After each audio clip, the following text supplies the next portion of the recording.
Hello everyone, I hope you guys are doing very well. So, in today's video, we'll be discussing the summary of a novel Jane Eyre by Charlotte Bronte. And this novel was first published in 1847.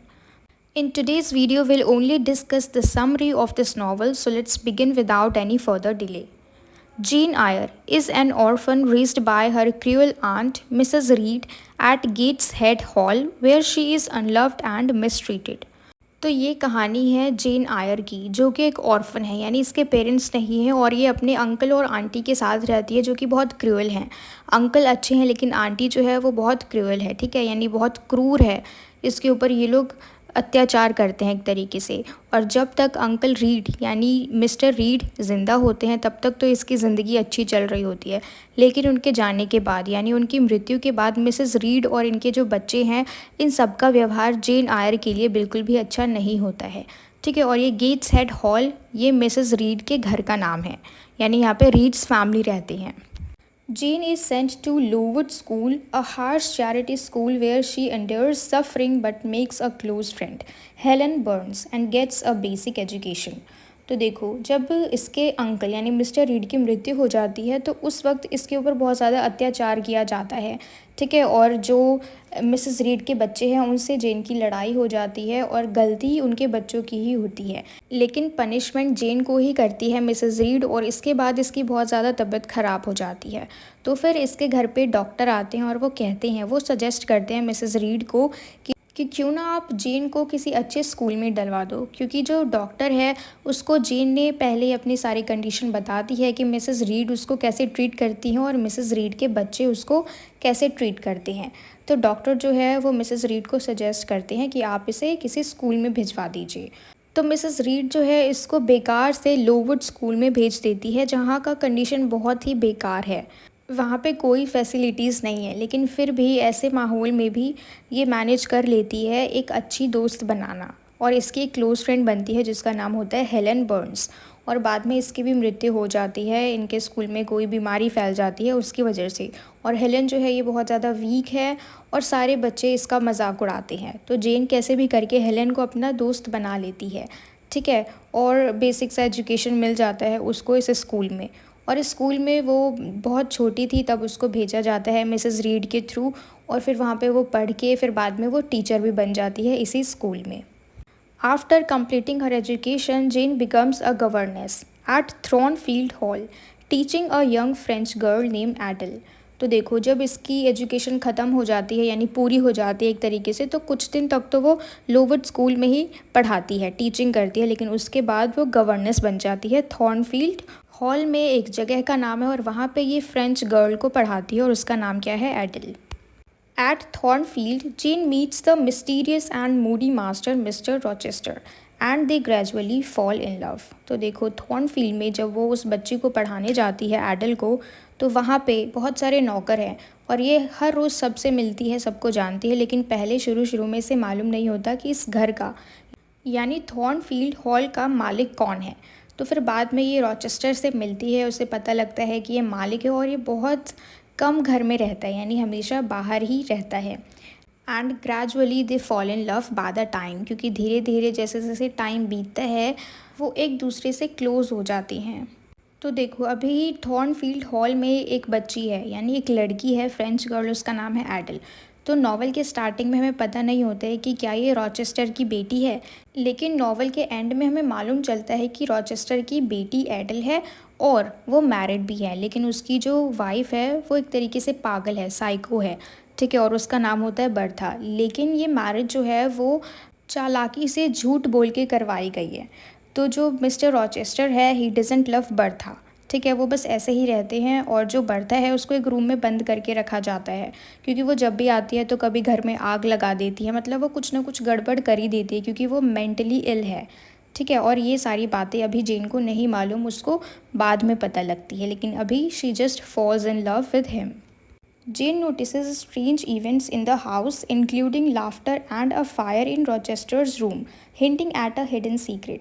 तो देखो, क्योंकि अभी इसे Bertha के बारे में नहीं मालूम, तो इसे बहुत सारी चीज़ें अजीब लगती है इस घर में, कि अचानक से कोई हंसने लग जाता है और अचानक से मिस्टर रॉचेस्टर के रूम में आग लग जाती है। तो ये सारी चीज़ें एक तरीके से हिंट देती हैं कि कुछ तो सीक्रेट है जो कि उसे नहीं मालूम। और क्या सीक्रेट है? उसकी साइको वाइफ कौन? Bertha. On their wedding day, Jane learns that Rochester is already married to a mentally ill woman, Bertha Mason, who is kept hidden. तो देखो, जब ये दोनों आपस में जब इन दोनों को प्यार हो जाता है तो वो डिसाइड करते हैं कि दे विल गेट मैरिड। ठीक है, और जब इनकी शादी होती है ऑन देयर वेडिंग डे, जिस दिन इनकी शादी होती है उसी दिन जेन को पता लगता है कि रॉचेस्टर जो है वो ऑलरेडी मैरिड है। और किसके थ्रू ये बात पता लगती है? तो बर्था के भाई से, क्योंकि जब इन दोनों की शादी होती है तो वो एक लॉयर को लेके आता है और कहता है कि रॉचेस्टर दूसरी शादी नहीं कर सकता क्योंकि उसकी ऑलरेडी एक वाइफ है। ठीक है।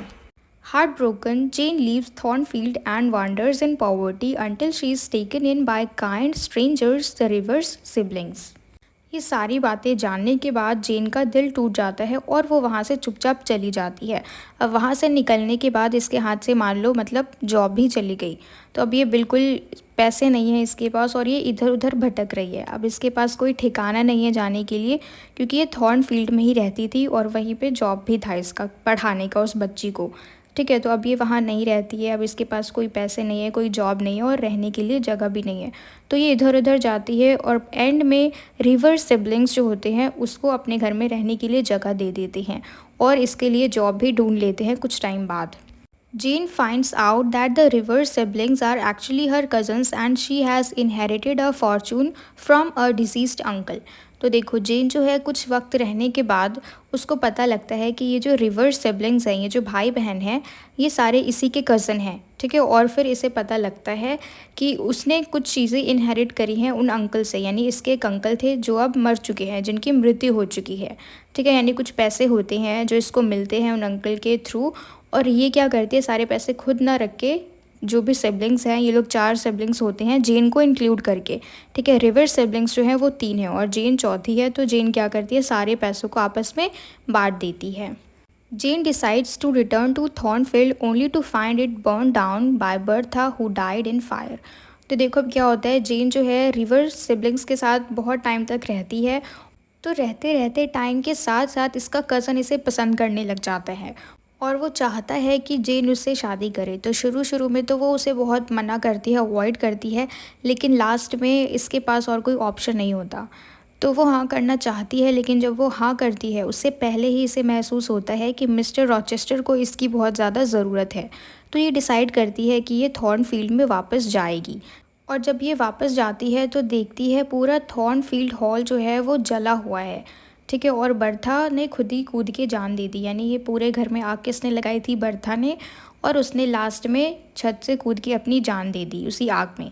ठीक है, and Rochester is now blind and injured. और इसी इंसिडेंट के बाद रॉचेस्टर जो है वो ब्लाइंड हो जाता है, यानी वो देख नहीं सकता, अंधा हो जाता है और उसे चोट भी लग जाती है। Jane and Rochester reunite, marry and live happily. Rochester slowly regains his sight and they have a son together. तो देखो अब जेन जो है ये जब वापस आती है तो देखती है कि उसे चोट लगी हुई है, वो ज़ख्मी है और अब वो देख नहीं सकता। लेकिन फिर भी वो मिस्टर रॉचेस्टर के साथ ही रहना चाहती है क्योंकि उसकी शादी हुई थी, लेकिन he was not in love. और वो सब कुछ एक कहते हैं ना साजिश थी। ठीक है, एक प्लान के ज़रिए उनकी शादी कराई गई थी एक पागल औरत से। तो he was not in love with his wife, he loves gene. ठीक है, तो इन दोनों की फिर शादी हो जाती है, ये दोनों साथ साथ खुशी खुशी रहते हैं और फिर बाद में इनका एक बेटा भी हो जाता है। और जो बच्ची थी एक फ्रेंच गर्ल एडल, वो मिस्टर रॉचेस्टर की ही बेटी थी। ये बात भी जेन को पता लग जाती है। तो एंड में यही होता है कि वो खुशी खुशी दोनों रहने लग जाते हैं। तो इसमें एक ऑर्फन गर्ल की कहानी थी, यानी जेन आयर की कहानी थी, जिसके पेरेंट्स नहीं होते हैं। वो अपने अंकल और आंटी के घर पे रहती है। अंकल तो अच्छे होते हैं लेकिन आंटी बिल्कुल भी अच्छी नहीं होती है, वो उसके साथ बुरा व्यवहार करती है और उसके अलावा उसके बच्चे भी। तो वो वहाँ से निकल के बुरे से स्कूल में जाती है और फिर वहीं पे वो बड़ी होती है, उसे स्कूल में रहते रहते पढ़ते पढ़ते, और फिर वहीं पे वो कुछ टाइम पढ़ाती है और फिर वहाँ से वो निकलने की सोचती है। तो उसकी जॉब कहाँ लग जाती है? थॉर्नफील्ड हॉल में, जहाँ पे वो एडल को पढ़ाती है। ठीक है। और वहीं पे उसकी मुलाकात होती है मिस्टर रॉचेस्टर से, लेकिन वो बाद में मिस्टर रॉचेस्टर को छोड़ के चली जाती है क्योंकि उसे पता लग जाता है कि वो ऑलरेडी मैरिड है। ठीक है, तो उसका दिल टूट जाता है और फिर वहाँ से निकलने के बाद वो अपने रिवर्स सिबलिंग से जाके मिलती है। लेकिन जब वहाँ जाती है और उसे एक डिसीजन लेना होता है अपनी लाइफ का, तो वहाँ पे वो डिसाइड करती है कि वो वापस से रॉचेस्टर के पास जाएगी क्योंकि उसका दिल कहाँ पे लगा हुआ है, रॉचेस्टर के पास। तो वो वहाँ पे जाती है और ऐसे ही ये दोनों वापस से मिल जाते हैं। ठीक है, तो ये तो थी हमारे इस पूरे नॉवल की summary. And apart from that I have made another video in which I have explained the character sketch of Jane Eyre, and you can get the link of the video in the description box. तो आज की इस video में इतना ही। I really hope this video helped you understand the topic well. If it did, let me know in the comments and don't forget to share it with your friends, and see you all in the next video.